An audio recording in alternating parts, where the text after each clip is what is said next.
Kita masuk ke kabar yang pertama.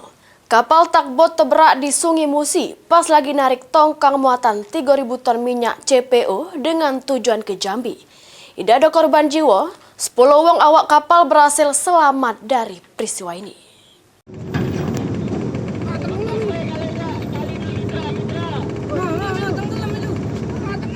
Inilah dia detik-detik kapal takbot Mitra Kencana yang terberak di Sungai Musi Palembang pada Rabu sekira jam 5:30 pagi.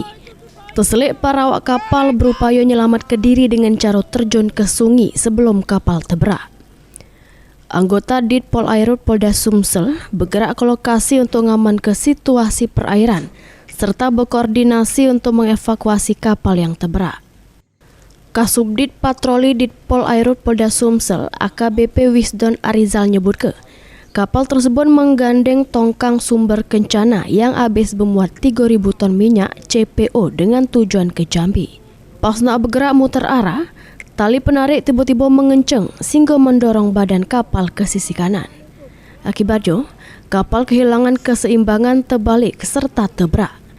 Ditambah lagi dorongan dari arus sungai yang lagi deras.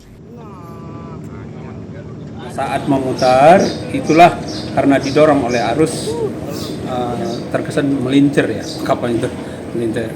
Nah disitulah saat kejadian itu didorong oleh arus, sementara kapal ini masih terikat sama tali tongkang, disitulah mulai miring, kanan mulai tenggelam.